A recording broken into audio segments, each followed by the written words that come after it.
Good morning to all my dear students. Class 11th biology lecture लेकर आ चुकी हूँ, जिसमें आप सभी को मैं इसके पहले बताई थी कि आगे मैं पढ़ाऊंगी जाति, वंश, कुल, गण। ठीक है, तो स्टार्ट करती हूँ। इसमें हम आज सबसे पहले पढ़ेंगे पदानुक्रम। कभी कोई क्वेश्चन पूछा जाता है पदानुक्रम किसे कहते हैं, तो स्टार्ट करते हैं। किसी जीव विशेष के जीवों की व्यवस्था में एक उपयुक्त स्थान प्रदान करना ही वर्गीकरण विज्ञान का प्रमुख उद्देश्य है। कोई भी जीव है, उसके विशेषता और उसके रहन सहन के आधार पर उसको क्या करना है, एक स्थान प्रदान किया जाता है, जिसे हम क्या कहते हैं, वर्गीकी कहते हैं। और यही क्या है, वर्गीकरण का मुख्य उद्देश्य माना जाता है। इस व्यवस्था को ही वर्गीकी पदानुक्रम कहते हैं। इसी व्यवस्था को क्या कहते हैं, वर्गीकी पदानुक्रम कहते हैं। तो अब हम आगे पढ़ेंगे जाति, जिसे हम कहते हैं स्पीसीज। ठीक है, देखिए यह वर्गीकरण की सबसे छोटी मूलभूत इकाई है। जो जाति है वो वर्गीकरण की सबसे छोटी मूलभूत इकाई होती है। ठीक है, जॉन रे ने के अनुसार, जॉन रे साइंटिस्ट का नाम है, इनके अनुसार एक ही जनक से जन्म या जन्मे जीव एक ही जाति के होते हैं। इनके अनुसार एक ही जनक से जन्मे जितने जीव होते हैं वो क्या होते हैं, एक ही जाति के होते हैं। अब हम नेक्स्ट पढ़ेंगे वंश मीन्स जीनस। ठीक है, वंश वर्गीकरण का दूसरा समवर्ग है।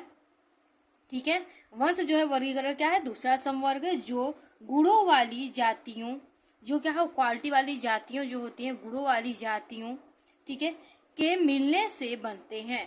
जो है समान प्रकार के गुण वाली जातियों को मिलने से ये बनते हैं। एक ही वंश की सभी जातियों में कुछ गण समान अवश्य होते हैं। देखिए, एक ही वंश की क्या होते हैं कि कुछ जातियां जो होती हैं जिनके गण क्या होते हैं, एकदम समान होते हैं। ठीक है, जिनके गुण एकदम समान होते हैं, क्वालिटी क्या होता है, एकदम इक्वल होता है। ये गुण दूसरे वंश में नहीं पाया जाता है। ये क्वालिटी जो होता है वो दूसरे वंश में नहीं पाता। अगर एग्जाम्पल की बात करें, बरगद, पीपल, इनकी पत्ती का आकार, बरगद और पीपल की पत्ती का आकार देख लें। ठीक है, आकृति में भिन्न हो सकते हैं। आकृति में क्या होते हैं, भिन्न हो सकते हैं, परंतु इसमें पुष्प, फल और बीज की रचना समान होती है। पुष्प, फल और बीज क्या होते हैं, इनके समान होते हैं। अतः इन सबको एक ही वंश फाइकस में रखा गया है। ठीक है, अतः क्या क्या है, इनको जो पीपल और बरगद है दोनों को ही एक ही वंश फाइकस में रखा गया है। अब हम पढ़ेंगे नेक्स्ट कुल, जिसे हम इंग्लिश में फैमिली कहते हैं। यह एक ऐसा समवर्ग है। ठीक है, यह एक ऐसा समवर्ग है जिसमें अनेक वंश को समान लक्षणों से युक्त है।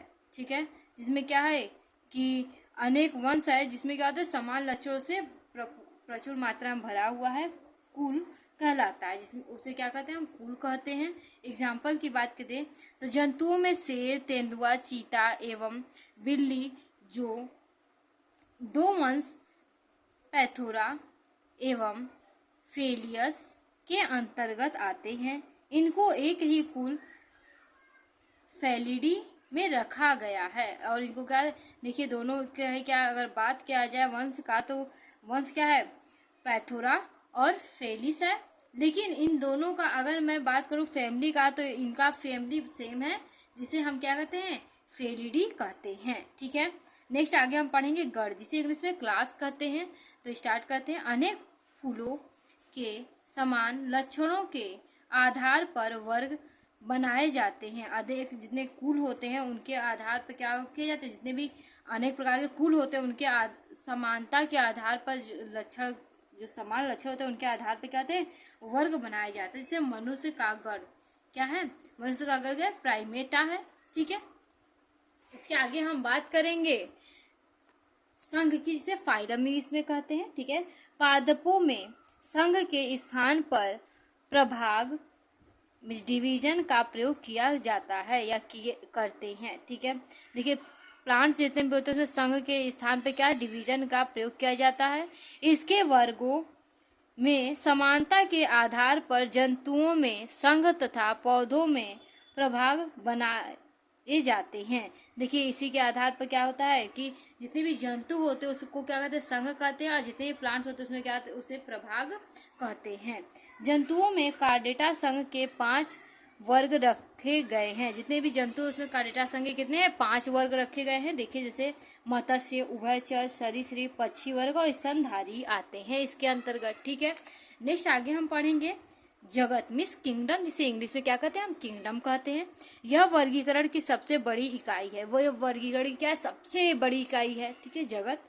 ठीक है, विभिन्न संघों के सभी जंतुओं को एक अलग जगत एनिमेलिया में रखा गया है। जितने भी इस धरती पर जंतु हैं उनको एक ही जगत में रखा गया जिसका नाम क्या है, एनिमेलिया।